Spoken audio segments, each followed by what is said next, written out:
The new general manager at DICE opened up about Battlefield's future. Call of Duty Warzone Season 4 is here, a live-action Jedi Fallen Order TV show might be in the works, and much more on This Week in Gaming.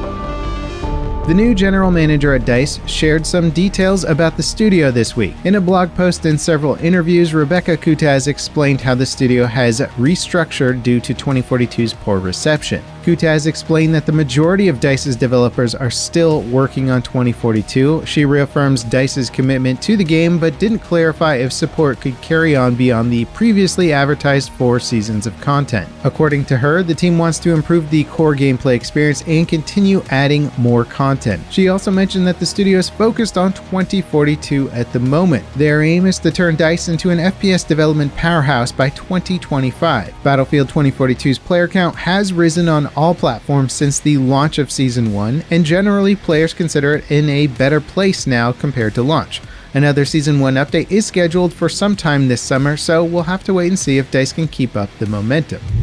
Season 4 for Vanguard and Warzone's Battle Pass went live this week. It added a new operator, weapons, cosmetics, and map. Fortune's Keep is a small coastal map with fast-paced gunfights and numerous Easter eggs for players to enjoy. But that's not all. Later in Season 4, both the T-800 and T-1000 Terminators from the Terminator movie franchise will be added. They'll be part of a mid-season update as limited-time bundles in store. The Terminators will join the other 80s action movie cosmetics like Die Hard and Rambo, which were added to Warzone last year.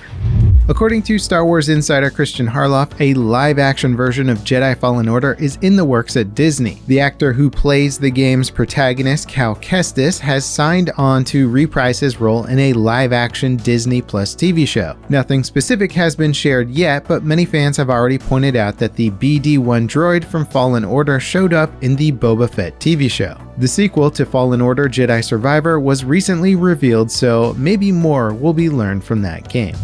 The developers of extraction shooter Hunt Showdown have warned players who abuse a new glitch. By rapidly changing the firing mode of the LeMat Mark II revolver, the gun exhibits an unintentional power boost that gives the user a huge advantage against other players. The devs at Crytek have commented on the issue, stating that they're aware of the problem and actively working to resolve it. They also noted that the exploit could be detected and actions will be taken against players who abuse the glitch. We don't know what steps they'll take, but it might be a full-on ban. EA has patented a new anti-fraud system to combat in-game items from being sold by third parties. The system aims to catch accounts trying to sell items to other players online. These items may give users an unfair advantage in-game. It's built upon the current systems in games like FIFA and Apex Legends. Those games already had measures in place to detect accounts that have more in-game currency or items than they should. The new patent tracks how they got the extra stuff. EA's goal seems to be tracking down the players and third parties distributing the in-game items. According to leaker Tom Henderson, Sony will be hosting another State of Play showcase next week. It's rumored that new hardware will be revealed. This includes a new Pro controller alongside 3 new headsets. The headsets will be part of Sony's new InZone gaming brand and be called the H9, H7, and H3. All 3 will feature spatial audio, however, only the H7 and H9 will be wireless. They'll resemble the PlayStation 5 Plus headset, but with improved audio and build quality. Online rumors suggest a new, stronger version of Valve's Steam Deck is on the way. It's believed that the Steam Deck 2 will adopt AMD's new Zen 4 and RDNA 3 architectures. This means it'll boast 4 cores and 8 threads, making it 20% faster than the current version. Keep in mind that this is unconfirmed for now, and it's unlikely that a sequel console will launch soon after the Steam Deck's recent launch. Valve are also working on a new standalone VR headset codenamed the Deckard. It utilizes similar hardware to the Steam Deck to power desktop-class VR experiences without needing to be tethered to a PC. There's no official announcement regarding the Deckard yet. Military simulation shooter Squad just launched their 3.0 update to great reviews. It adds the US Marines as a new faction with unique weapons, a new map called Black Coast, amphibious combat vehicles, and several improvements. Unfortunately, the update did introduce a handful of new issues, a few of them like blurry scope optics for the Australian Spectre, Black Coast game mode layers being skipped unintentionally, crashes, and more have been addressed in a recent hotfix.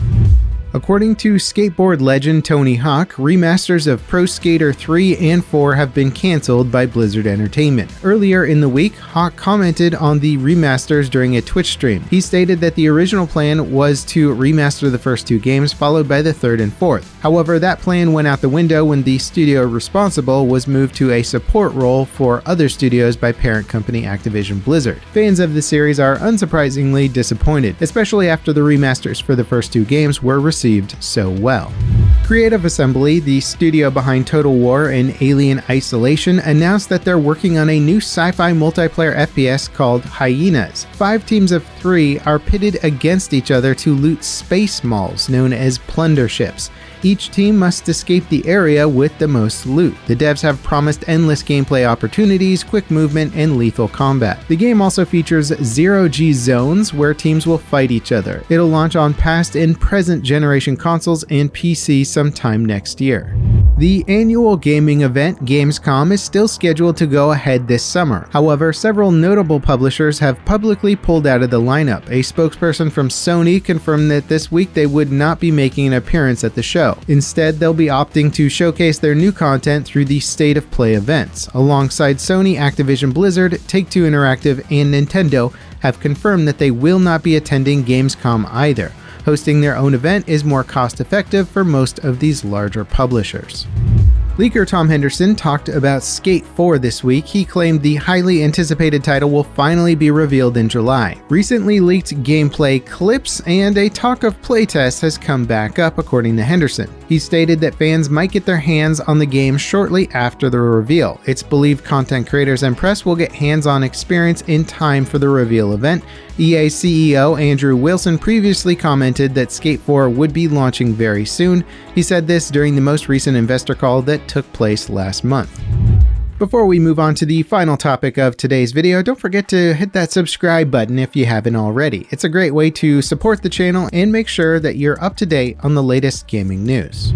According to Overwatch 2's game director, once the new game launches in October, it'll completely replace the original game. During a Reddit AMA session, the director stated that the original game's install will be replaced once the player downloads the update patch. The game will change to a 5v5 format and introduce a host of balance changes, not to mention a PvE campaign mode coming sometime next year.